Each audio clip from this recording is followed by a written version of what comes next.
Hey, welcome to the Charlie Browne Show. It's going to be a little different this time.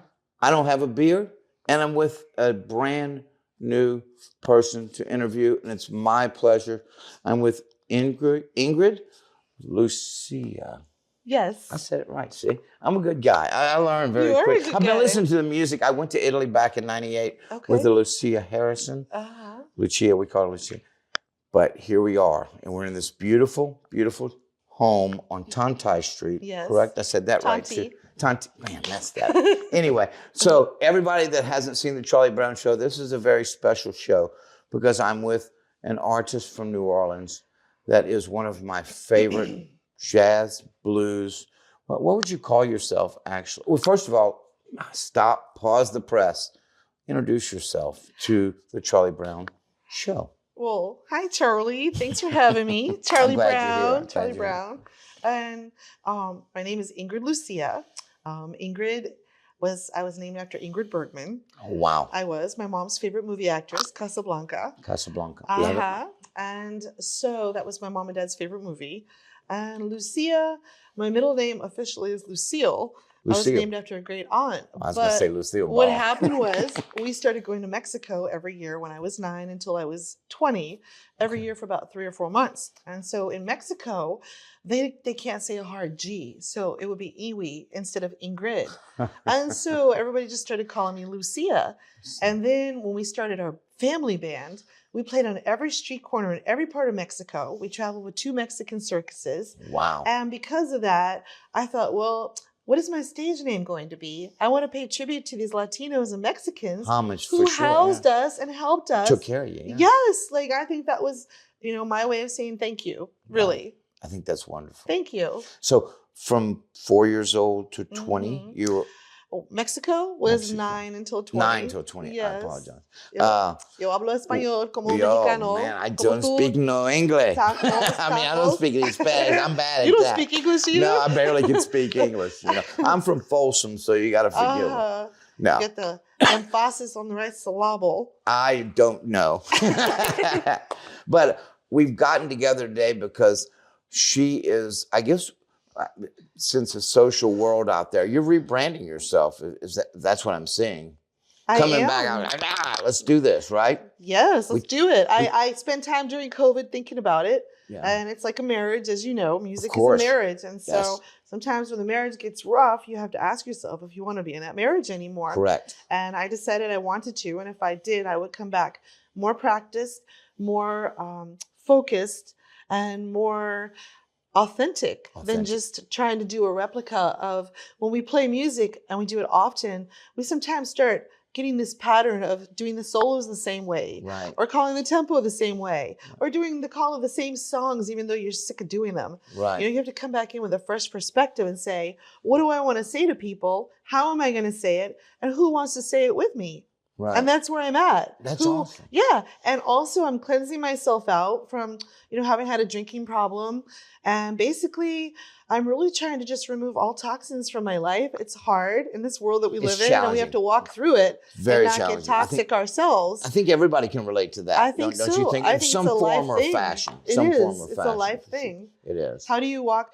I picture life like a Charlie Chaplin movie where he's in the tennis court and all the balls and problems are being thrown at him and he's deflecting all of them but still being hit. Like that's life and its problems. How do you walk through all of that, and just make it out and get there? Right. Yeah. That's a great analogy for sure. That's how I see it. Never thought of that. That's a wonderful. We were talking earlier about grounding and about energy. I mean, I think I'm not going to get all but I do think that if people put off those positive energy vibes, that it comes back to you. I feel that way with music too. It's true. When I listen to your music, it resonates to me. And when I listen to music in general, but yours particular, you can feel your soul. Does that make sense? Yeah, well, to me it does. It doesn't matter if it makes sense to anybody else. It matters to me. So it should matter to everybody because really... Like some people get into music because they need to have an ego boost or whatever the reasons are. Right. But really, like if you can't come in with the intention of connecting with people, the players, the audience, yourself, then what you're really missing out on is the most amazing like orgasm Right. ever, because when I totally everybody's agree. together and it's that synergy, it becomes this wave that's almost like better than being in a church service, because church services are random, Right. but that, like, if there's, my job as the front person is to break down that fourth wall to the audience and to the band and bring everybody in this. I've got to remember that. That's the name of the game for the front person. It is. Look at Mick Jagger. I mean, it's kind of whatever we think about him, he's the one breaking down the walls. He is. He Yeah. is. God, that's a great point. Well, it's true. It is true. Yeah. It very much so is. don't underestimate a lead singer that you don't want a front person, because a front person is very important. Very important. Yes. Oh, that's a leader of the pack. Right. Not leader. I think you're the person center stage that's giving off what the band or what the music is all about. You're the spearhead. Spearhead. Because people listen to words more so than they do melody. They do. And so that's your job, is to cut through the story. So everybody else has the space to be free with it and do whatever expression they want with their part. Dance, sing along, hum along. Yeah, you clap want to your create hands, the synergy. boogie Yeah. a little bit. Just don't clap on the offbeat. We're all good. There's some of them. Yeah. So I got talking about being grounded is so important. It is. And I think really, like, when you perform like that and you really put it out there, like Troy does, like Troy Andrews, his show, like, you put out so much. And really, when you're in that ethereal state, I think part of the problem we all have as performers is, like, how do you get grounded again? How do you fill your well? And how do you know when your well has been drained to the point of your lights going out? These are things that we're never taught as entertainers or performers. And so then we seek something to give us solace, which was liquor for me, whatever it is. Drugs, so, liquor, sex. Whatever, because you have to keep going on this food, machine. Right. Yeah.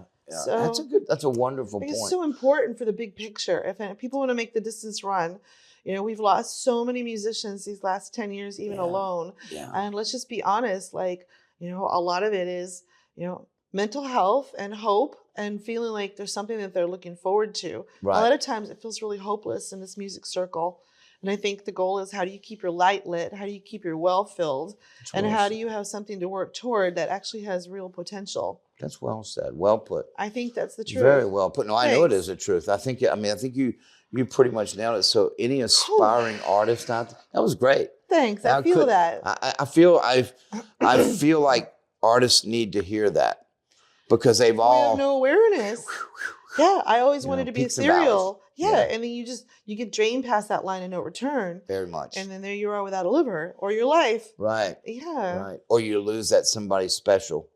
And that breaks you down. You never regain it. You've got to understand the past. Well, I say this, and I take it right. Past is the past. Right. Today is a new day and a bright, shiny day, and you're not promised tomorrow.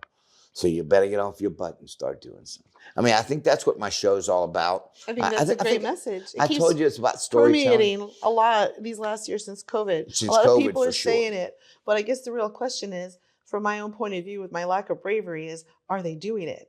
Right. Or are we just falling back into our patterns of like, I don't feel anything, but I'm accepting these terms. Yeah. And that's laying down. That's laying down. Giving up. Giving up. Surrendering to what that wasn't working, which when we all had COVID to think on our hands for a couple of years, my life isn't working, and why not? Right. And now, like, do we have the bravery to change it? I think we do. I think if everybody digs down deep inside I think it's time to get real. Yeah, like, I grew up off the grid, and I spent my whole life trying to fit in with everybody. I wanted nothing more than to be the kid in the park playing with the kids when I was in the bus being filthy. And so I spent my whole life trying to be that. But the more that I tried to be that, the more I realized, like, a lot of this stuff doesn't make any sense. Doesn't matter. At all. Right. And then you try to, like, shut down the elephants in the room, because you're trying to be open with everybody and they think you're weird. Right. And they're playing their own little games to protect their own selves and their herding instinct.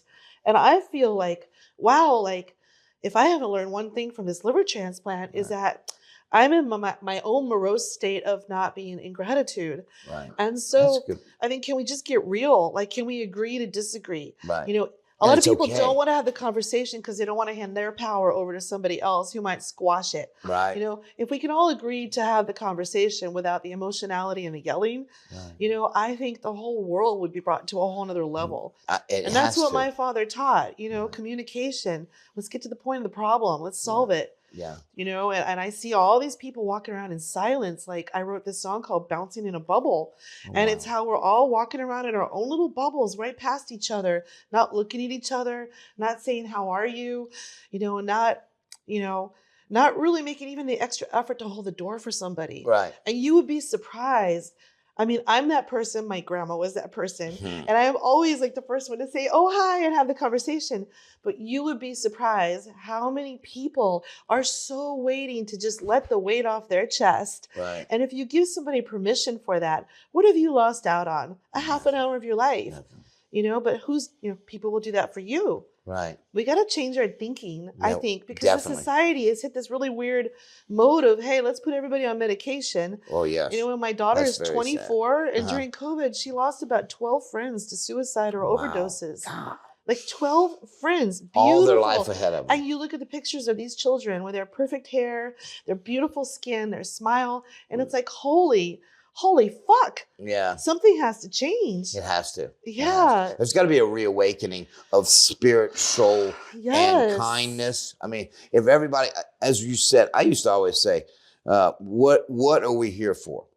I think we're here to impact people's lives in a positive way. I really try. I make an honest effort every day. You go to the grocery store, see that you do make that. change. You have to. Yeah. But it starts really small. So everybody watching this Charlie Browne show would go out and just smile at someone or ask them how their day's going. You'd be surprised what an impact that would have on the world. Totally. I totally agree with that. I see it firsthand. I totally agree. And I have to tell myself going out the door a lot of times, you know, to fake it till you make it.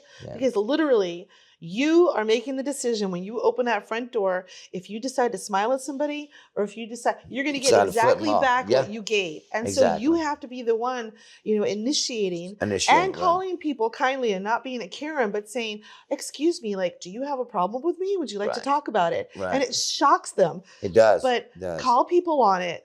Don't let them get away with that little bitty, like, power thing. Wake up society a little bit. Yeah. Shake up in society. In a kind way. In a kind way, yes, of course. Yeah. Well, look, now my next question for you. I have to ask.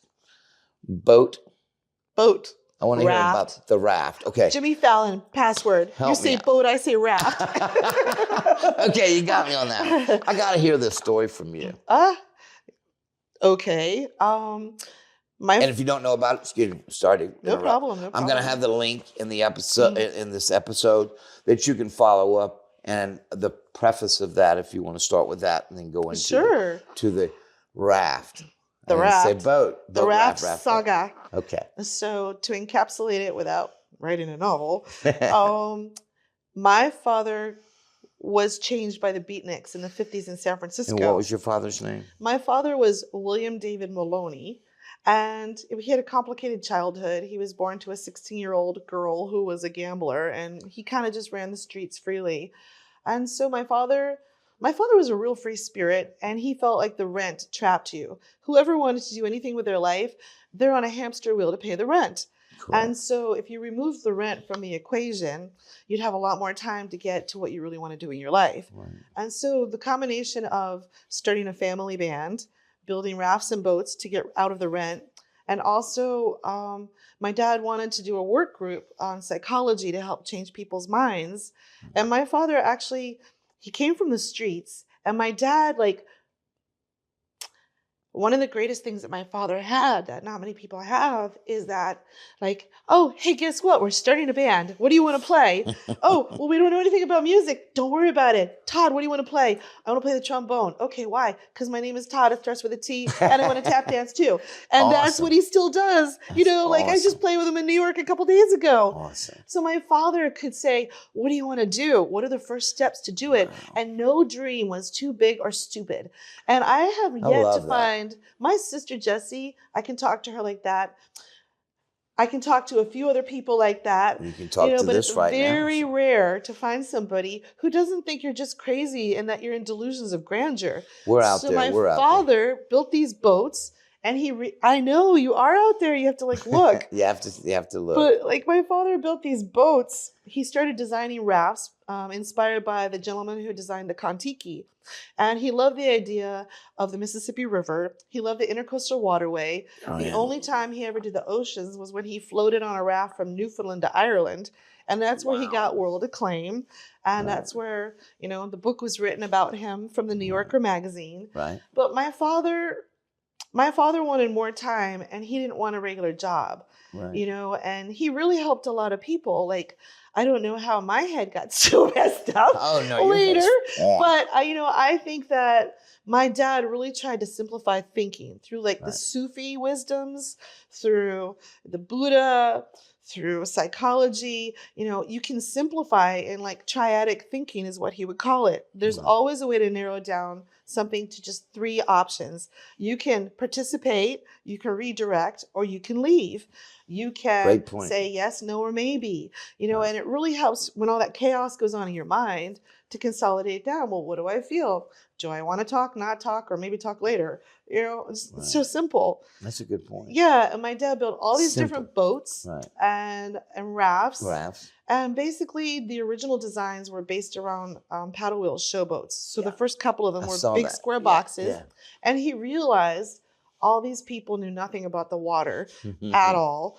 And so he stuffed the first raft was barrels. We went down the Mississippi River. I was 5. And it was a big square box with a big paddle wheel.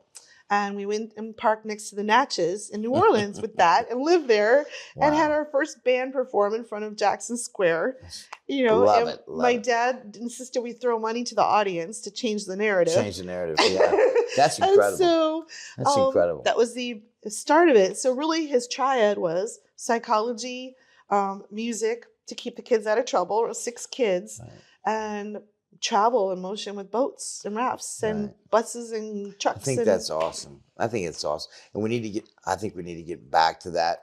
Like you said, COVID's over. Yesterday's past. Right. Today is today. Right. And tomorrow's not promised. So if we can impact people's lives in a positive way, let's do it. I know your music has impacted me and hundreds of thousands of other people. Oh, I appreciate that. So I would like to see more of it, just to let you know. Coming. I know you're working on it. Yeah, lots of writing. Okay, good.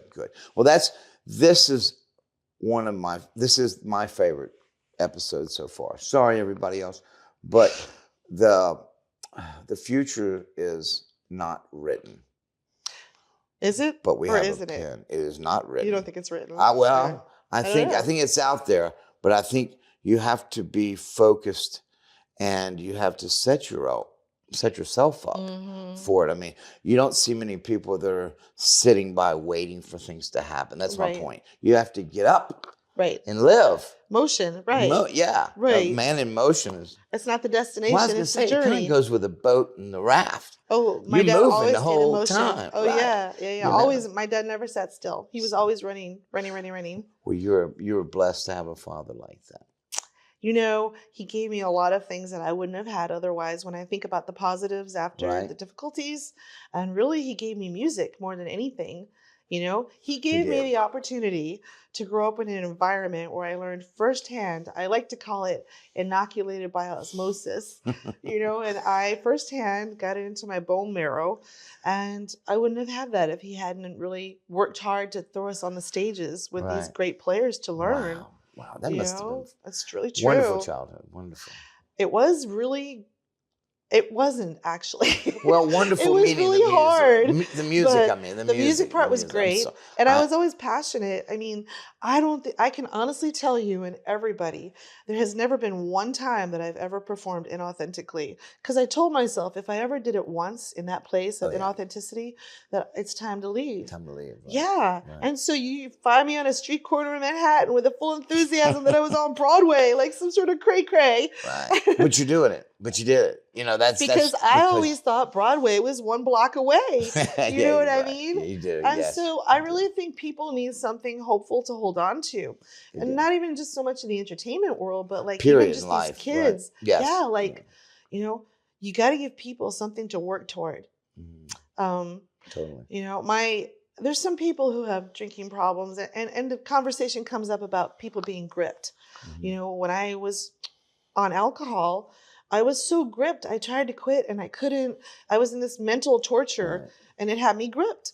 And I thought, you know, the only way I broke it was because I almost died. Yeah. But then I thought to myself, what if you just gave somebody something hopeful to work towards in their life before they even get gripped? Before they get to that point. You know, you start the process early with the kid and you let them Montessori it out to the destination with a full support. You know, hey, reward for you. Oh, hey, no reward back. Go back 2 steps. You know, it's a reward process. Right. And that's what makes healthy people. Yeah. I don't see that so much. I mean, I'm not being mean to society. I think with these phones and technology, the lethargic. We've lost our drive. Right. Right. Like, where's the hunger? Where's the hunger? Fire? I think it's out there. I see some of these. I'm at, as I told you, at Ruby's Roadhouse now. And Ruby's, the music's blowing up. And I see that. We have those jam sessions. Dirt Billy comes and plays, and a wonderful job. We have local talent that comes in. Jimmy Hudson, he's our sound guy, but he also is a wonderful guitar teacher, instructor, and sound. I mean, just we have the younger kids coming in. It's just like, wow. Things are happening. Yes, you're making it happening. Well, myself, we as a team at Ruby's Roadhouse are making it happen. Ben Lyons just got. I'll give a little shout out for that. Ben Lyons took over December of 2024, and we're seeing an explosion on the North Shore. We were voted best bar, best venue. Congratulations. Us in the Landing in Slidell. And shout out to them. Sometime. Yeah, it's going to be fun. Yeah, we're going to have soon, we'll have Ingrid playing at Ruby's Roadhouse. So I'm looking forward to that. I was going to share that with you. Is there chicken wire fence? Not yet. Not yet. But we do. My dream. I want to do we might have some soon, though. We might have some soon. Well, look, we're going to continue on, but I want to take part 1 right now and take a pause. Sure. Thanks again. We're going to have some music going. Her performances, the past where we just talked about the book. I want to get that out there and take time out to listen to the words that are coming out of Ingrid's. Her performance, you know what everybody said, take time out and listen. Take time out and listen. Because when I close my eyes and listen, I can hear the passion that you have in life. Thanks. You know, and I think, now I'm on a bandstand, I think energy levels and electricity, the megahertz and all that, but like, oh, that's voodoo, or that's this, or that's that. It's true, people. I mean, look at the pyramid stuff they're finding out now. Look at the megahertz that are healing process. I'm not saying we're going to go all holistic, quick going to the doctor, but be aware of it. I mean, so. Well, it's true. It's factual. It's factual. There are different energy levels. Like, are you tired at 3 PM, or are you awake at 3 in the morning? There's a reason for that. There's a reason. Right. Yeah. Right. Well, once again, thanks for coming and watching the Charlie Browne Show. Please love like Ingrid, and make sure you check back in for part 2. Thank you very much. Thank you. Thank you. Thank you.